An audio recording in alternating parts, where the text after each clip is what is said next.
नमस्ते, मी अश्विनी. सई सौम्य sister channel मध्ये आपल्या सर्वांचं खूप खूप स्वागत आहे. तर सकाळची सुरुवात बरं का स्वयंपाक करणं चालू आहे. थंडीमुळे थोडंसं लेट उठणं होते. लेट उठलं की सगळे कामं लेट होतात. कितीही लवकर म्हटलं तरी लेट होतं, कारण की थंडीच इतकी असते की नकोच वाटतं कुठलं काम करायला. तर इकडे बघा लके का ओरडते तर बघण्यासाठी आले. तर बाहेर कोणच नाही दिसलं की लोके ओरडायला चालू होतं. तर बरेच ताईंची कमेंट होती की ताकातला ढोकळा करताना रात्री सोडा घालायचं का, पिठामध्ये भिजलेल्या मीठ घालायचं का. तर हो, रात्रीच मीठ, सोडा, साखर, अर्धी वाटी ताक, बाकीचं पाणी जरी घातलं तर चालतंय.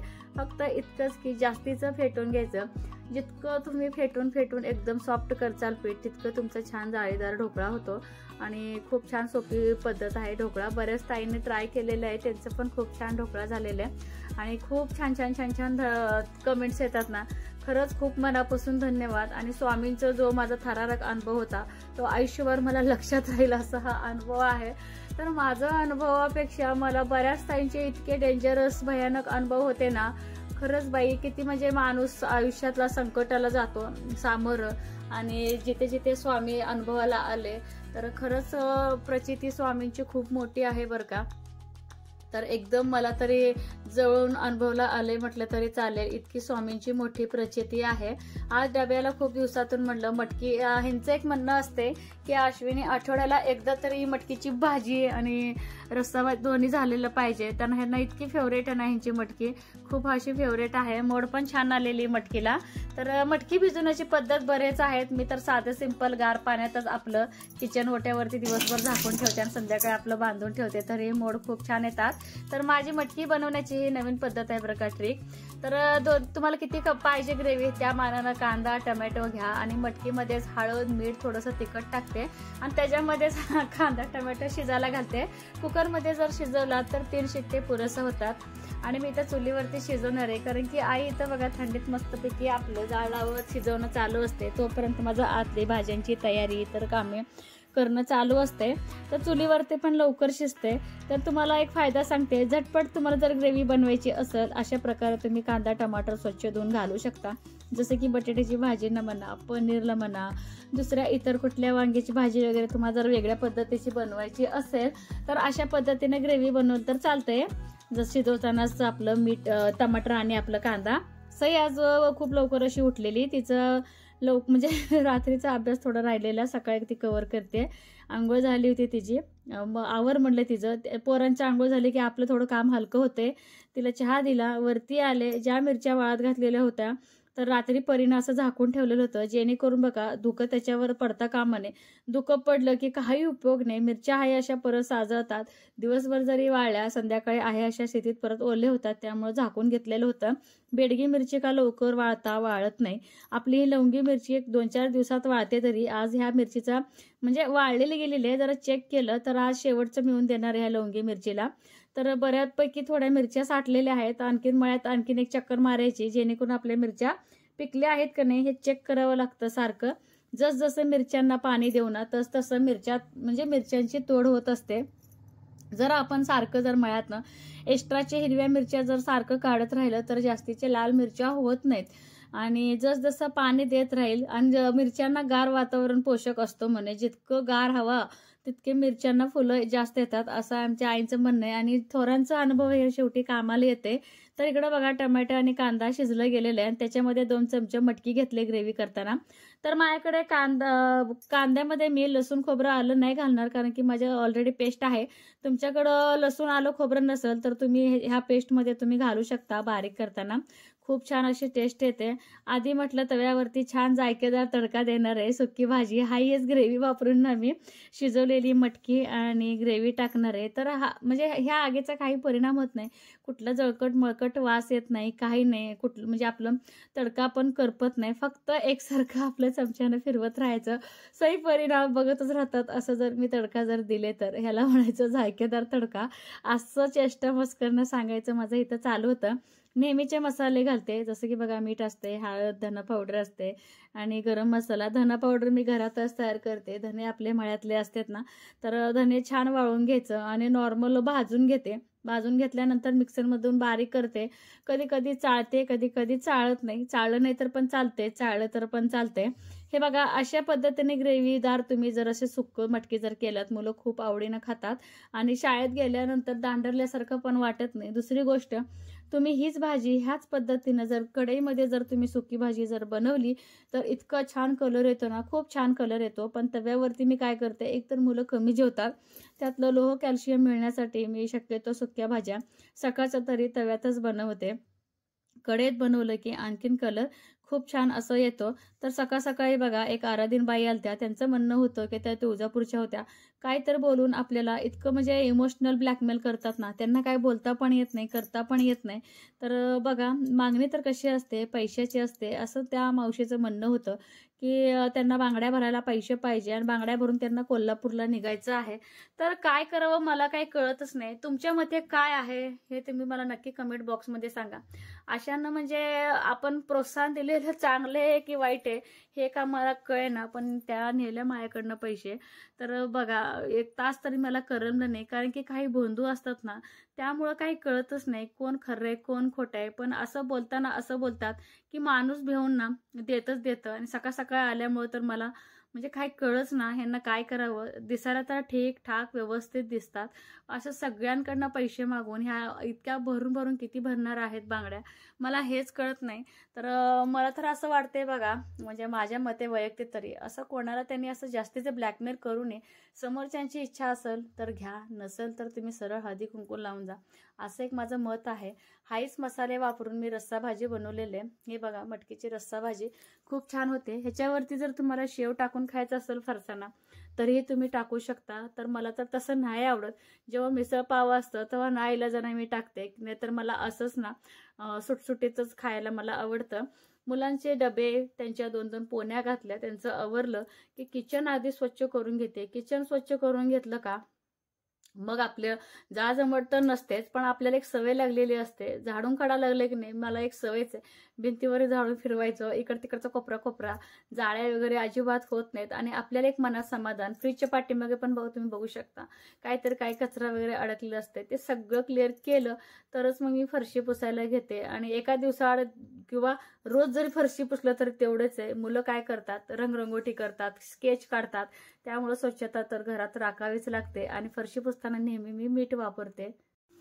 नमस्ते सगळ्यांना, परत एकदा मी अश्विनी साई सौम्या सिस्टर चॅनलमध्ये आपल्या सर्वांचं खूप खूप स्वागत आहे. तर माझी ओळख सांगते आधी. मी अश्विनी संदीप बाबर. तर माहेर आहे सोलापूर, सासर आहे सांगोल्यामधील आलेगाव. तर बरेच असे कमेंट येत होते की ताई तुझं तू युट्यूब जर्नी शेअर कर. चला म्हटलं आता शेअर करूयाच. तर बघा, माझ्या युट्यूबचं जर चॅनलचं योगदान जर बोललं तर खरं सांगू का, योगदान मी देते सईपरीला, कारण की त्यांच्यामुळेच हे युट्यूब चॅनल काढणं शक्य झालं. आणि कसं ते चॅनल उघडायचं, कसं काय करायचं हे मला काही माहिती नव्हतं. एकदा काय झालं, सईपरी जेव्हा लहान होते, मला वाटतं आता युट्यूब चॅनल चालू करून ना 2 वर्ष पूर्ण झाले. तर जुने ब्लॉग बघा तुम्ही, केवढ्या सईपरी दिसतात, त्यांचं तेच ब्लॉग करायचे, त्यांचे तेच एडिटिंग करायचे, टाकायचं. मी पण गमत म्हणून हो म्हणाले. पण जेव्हा त्यांचे मित्र मैत्रिणी खेळत होते त्यावेळेस ना काही तिचे मित्र आहेत ना 2-3 ब्लॉग म्हणजे चॅनल काढलेला युट्यूबचा, तर त्यांनी म्हणजे सईपरीला इन्व्हॉल्वच केलं नाही. सईपरी माझ्याकडे आले तर ते म्हणाले की आई असं आपण पण चॅनल काढूया. त्यावेळेस मला चॅनल दुसऱ्यांची मी ब्लॉग बघायचे नाही असं नाही, पण चॅनल ओपन करायचा असतो, परत तो भरायचा असतो, परत ते चालू करायचं असतो, हे काय मला माहिती नव्हतं. तुम्हाला खरं सांगू का, सई आणि परी स्वतः ते चॅनल ओपन केलं, माझं नाव ID सगळं भरलं. आजकाल मुलांना काय माहित नसते, काय नाही. जेव्हा मी ID विचारले ना त्यांनी मला, तेव्हा मी त्यांना फक्त ID सांगितले, त्यांचं ते चॅनल ओपन केला झालं. आणि सईपरीचे असं काय टाकायचं काय, मला तर काही येत नव्हतं बोलायला. मी अगदी म्हणजे आमचं हे जे गाव आहे ना, अगदी असं पारंपरिक पद्धतीचं खेडेगाव आहे. पूर्वी जर बोलला तर अगदी आईच्या काळात घोषा पद्धत म्हणजे त्यावेळेस बघा, जेव्हा बाहेर असं महिला पडायचे अंगावरती असं शेलकट पांघरून न्यायची, जसं की बघा असं डोक्यावरनं पूर्ण पॅक, आणि हातामध्ये अशा चपला धरायचे म्हणे, आई सांगतात. चपला हातात असं खाली पण आहे असं धरायचं म्हणे. इतकं पारंपरिक पद्धतीचं आपलं गाव आहे. आता ती पद्धत राहिली नाही, पण त्या काळचे जे लोक आहेत म्हणजे त्यांच्या मनावर की हां, सुना घराच्या बाहेर पडायचं नाही, सुना हे करायचं नाही, सुना ते करायचं नाही, फक्त डोक्यावर पदर घेणे, खाली वाकून जाणे, खाली वाकून येणे, घरातली कामं बघणे, बस, याच्या व्यतिरिक्त काही नाही. मग का किती जरी झालं, सईपरी माझं सर्वस्व आहे. जसं सगळ्यांचेच मुलं त्यांच्यासाठी सर्वस्व असतात तसं काही नाही मी म्हणत, पण चला म्हणलं एक आठवणी मोठे झाल्यानंतर असं पैसे कमवावं किंवा असं काय हेतू नव्हता त्यावेळेस, किंवा घरात बसून एक काहीतरी एक म्हणजे स्वावलंबी व्हावं असं काहीच नव्हतं, काय असं डोक्यात येतच नव्हतं. फक्त घरदार शेती हा त्या एवढंच करत होते मी. मग हळूहळू सई परिचय, सई डान्स, कॉमेडी वगैरे करत होती. आणि सईचं ब्रेन इतकं म्हणजे फास्ट आहे ना, परीचं पण आहे पण सईचं जास्त आहे थोडंसं. जसं की बघा तुम्हाला सांगते, जसं की एखादी जर तिला एक वाक्य जर दिलं तर ती परफेक्ट त्याला रंगवून त्याच्यापेक्षा चांगल्या पद्धतीनं ती सादर करू शकते. वक्तृत्व असो, भाषण असो किंवा कॉमेडी असो. आणि तिला 7 परी द्यायला लागली. सईचं बघून परी बरोबर कॅच केली. आता दोन्ही 100% चोळीला तोड आहे सई परी. मग मी त्यांची व्हिडिओचे कॉमेडी व्हिडिओ टाकू लागले, परत डान्सचे व्हिडिओ टाकू लागले. आधी मला हे सुद्धा कळत नव्हतं की ते युट्यूबवरून गाणे कसे घ्यायचे आणि त्याच्यामध्ये कसं ते जोडाजोडी करायचं किंवा कसं ते म्हणजे प्रत्येक गोष्टी सई शिकवली. परत सई म्हणाली, मग मी सईला नको म्हणाले कारण की ह्यांना तर काही माहित नव्हतं, आईंना माहित नव्हतं की असं असं चॅनल काढले. 1 महिना लपवून केला सगळी गोष्टी. आणि तुम्हाला सांगते, आणि ब्लॉग पण सईच करायचे, तीच जोड सईमुळे मी आज परफेक्ट एडिटिंग करायला शिकले.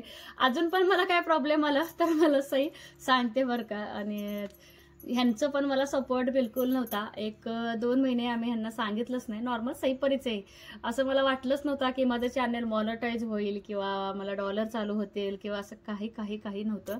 पण बघा परत माझी बहीण सुचवली की अशू तू असं हे युट्यूब चॅनल ओपन केले, तसं हे ओपन केले. आणि मी बरेच जणांचे ब्लॉग बघत होते त्यावेळेस. वाटायचं मला येईल का असं मोबाईल धरायला किंवा मला बोलायला येईल का. आणि मी घरात एकटे बोलताना कोण मला वेड्या म्हणाल का असं सुद्धा वाटायला लागलं. काय सांगू तुम्हाला, घरात काय आई हेच असतात. पण एक इतकी भीती वाटायची, काय बोलू. 4 दिवस तर काहीच कळण्यात आता मम्मा व्हायला लागलं. तरी पण काय म्हणजे सोडलंच नाही मी. म्हणजे जी माझी चला करायचं म्हटलं की करायचंच अश्विनी, जगाला लाजून चालणार नाही. गावातली लोक बरीच नावं ठेवली, तुम्हाला सांगते. बरीच म्हणजे बरीच गावातली लोकांनी नावं ठेवली, अजूनही ठेवतात. मी कारण बघा माझ्या पाठीमागे आता ह्यांचा सपोर्ट आहे, आईंचा सपोर्ट आहे. चॅनल मॉनिटाईज व्हायच्या अगोदर, चॅनल का मॉनिटाईज होऊन माझं 1 वर्ष झालं, पण त्याच्या अगोदर मी ह्यांना थोडंसं सांगितले मी काय तर करायला जाते, सक्सेस झाले तर करूया, नाही सक्सेस झालं तर नाही करूया असं त्यांना मी बोलले होते. पण स्वामींच्या कृपेने मला सक्सेस सुद्धा मिळालं जेव्हा मी उतरले ह्याच्यामध्ये. आणि बरेच म्हणजे कसं असते बघा माणसाचं, तुम्हाला हे पण सांगते, माणसाजवळ जर प्रसिद्धी आणि पैसा असेल तर कोणीही नावं ठेवू शकत नाही, कोणीही नावं ठेवू शकत नाही. हे एक जगाची रीत आहे बघा आत्ताच्या ह्या जगामध्ये. तुमच्याकडे जर काही नसेल, तुमच्याकडे पैसा नसेल, प्रसिद्धी नसेल तर तुम्ही शून्य आहे, तुम्हाला कोणीही विचारत नाही. जर तुमच्याकडे प्रसिद्धी, पैसा, एक मानपान असेल तर कोणीही बोलतं करतं. ही जगाची सध्याची रीत आहे, ते मला आता चांगलं जाणून आलेलं आहे. भरपूर असं मी कष्ट घेतले ह्या यूट्यूब चॅनलसाठी. आणि विशेष म्हणजे आईंची, ह्यांच्यापेक्षा मला आईंची भरपूर साथ आहे, ह्यांच्यापेक्षा मला सासूबाईंची. बघा ज्यावेळेस माझ्याकडे ट्रायपॉड वगैरे नव्हतं त्यावेळेस कुठली सासू असं धरणार आहे, आई असं मोबाईल धरा म्हटलं की आई आमच्या असं धरून उभं राहायच्या मोबाईल. ते क्षण मला अजून आठवतात. तर अशी सासू मिळणं पण भाग्याचंच लागते का नाही. प्रत्येक गोष्टीला मला सपोर्ट केलेत. कोणी नावं, बरेच लोकांनी प्रत्यक्षपणे अप्रत्यक्षपणे किंवा कारणावर जेव्हा आईंचं आलं असं अश्विनी तशी करते अशी करते, हसले सुद्धा. त्यावेळेस आई त्याच ठिकाणी त्या लोकांसमोर बोलून दाखवलेलं आहे बरं का. हे मला इतकं भारी वाटतं, इतका अभिमान वाटते, भरपूर असा अभिमान वाटते माझ्या सासूबाईंचं. आणि ह्यांचं जर बोललं परत हे काय नाही, नॉर्मल शांत झाले. मी म्हणले ना आई एवढं सपोर्ट करता, सई परत सपोर्ट. मी असं दुसरं काही करते का इतरांसारखं, काय नाही. फक्त आपलं कौटुंबिक वगैरे जे काही ब्लॉग्स असतात म्हणा तेच दाखवते, दुसरं काही नाही. ह्यांचा पण छान सपोर्ट मिळाला. आत्ता सुद्धा इतका भक्कम छान सपोर्ट आहे. फक्त 1 महिना मला ह्याने नको बोलले, जेव्हा म्हणजे हे का नको बोलले तुम्हाला सांगते. गावचं वातावरण असं आणि सगळ्यांच्या मोबाईलवरती आपली बायको सोशल मीडियावर जाईल ना, आणि बसण्या उठण्यातले लोक म्हणा, लोक काय म्हणतील. जेव्हा मी यांना सांगितलं ना लोक काय म्हणतील हे जर बघत बसलं, पुढं जाणाऱ्यांचे पाय लोक खेचत असतात. काय मागच्या जाणाऱ्या माणसांना ते पुढे जा कधीच म्हणत नसतात. काय मी असं ह्यांना जेव्हा सांगितलंय ना तेव्हा हे पण मला अगदी इतकं सपोर्ट करतात ना, भरपूर असं सपोर्ट करतात. आणि तुम्हाला सांगते सईपरीचे मजेनं तर 1 वर्षाच्या आसच गेला माझा चॅनल. दुसऱ्या वर्षी जेव्हा मात्र बघा एकदम जोमाने मी सगळ्यांचा घरचा सपोर्ट मिळाला, चॅनल छान मॉनिटाईज झाला आणि पेमेंट पण मला चालू आहे. तुमच्या सगळ्यांचं सपोर्ट पण मला खूप छान मिळतंय. तर खूप असं अडचणी आणि खडतर प्रवासातून मी गेलेली आहे बरं का ह्या यूट्यूब चॅनल चालू करण्यासाठी. तुम्ही समजून घेऊ शकता, खेडेगावात अशा गोष्टी चालू करणे किंवा ह्या गोष्टींना फेस करणे, जेव्हा आपण बाहेर जातो हळूहळू एक कानात कुचकुचतात लोक, ते सगळं मी बघितले मी त्या सगळ्या गोष्टी. त्या गोष्टीकडे फक्त मी बघितले नाही किंवा लक्ष दिले नाही. त्यामुळे मी आता आज येथे आहे. खेडेगावात बसून सुद्धा मी अमेरिकन डॉलर कमवू शकते. तर बघा, फक्त लोकांकडे लक्ष दिलं नाही म्हणून मी इथवर आले. जर लोकांकडे जर मी लक्ष दिले असते तर मी इथवर आले नसते. असे सासू सासरे तर नव्हतेच त्यावेळेस, माझे वारलेले होते. पण असे सासू आणि असं नवरा मिळाला पण मला भाग्य लागते, अगदी सपोर्टिव्ह. आणि माझ्या माहेरच्या सुद्धा सगळे अगदी सपोर्टिव्ह असल्यामुळे मला कुठल्याच गोष्टीची अडचण आली नाही. जेव्हा तुमचा चॅनल मॉनिटाईज होईल ना, जेव्हा तुमचे 1000 सबस्क्रायबर पूर्ण होतील तर आणि तुम्हाला ना 4500 तास तुम्हाला दिलेले असतात, ते कंप्लीट करावं लागतं. तेव्हाच तुमच्या म्हणजे चॅनलचं पुढचं प्रोसेस होऊ शकते. जर तुम्हाला पुढचं जर कोणाचं जर नवीन यूट्यूब चॅनल असेल, ज्यांना कोणाला काही माहिती नसेल, तर तुम्ही ती माहिती मला नक्की विचारू शकता आणि तुम्हाला मी नक्की सांगते. आजच जर सगळं सांगितलं तर खूप असा मोठा व्हिडिओ आपला तयार होईल. तर माझं असं आहे बघा यूट्यूबची जर्नी.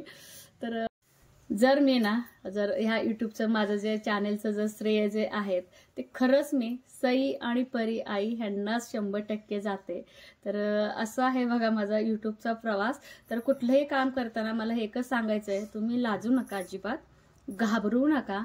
जर तुमच्या घरचं तुम्हाला सपोर्ट जर असेल तर तुम्हाला जगाची चिंता करण्याची काही गरज नाही, अजिबात गरज नाही. जे हसतील त्यांचे दात दिसतील म्हणायचं आणि आपलं काम आपण करत राहायचं, बिलकुल लक्ष द्यायचं नाही. लक्ष जर दिलं अजिबात माणूस पुढं जात नाही. एवढंच आयुष्य आहे, तेवढ्या आयुष्यामध्ये आपल्याला भरभरून जगायचे. जे आपल्याला वाटते आणि आपल्याला जर वाटत असेल आपण योग्य करतोय तर आपण त्या गोष्टी करण्या वाचून अजिबात राहायचं नाही, असं माझं तर म्हणणं आहे. कसं वाटलं माझं जर्नी?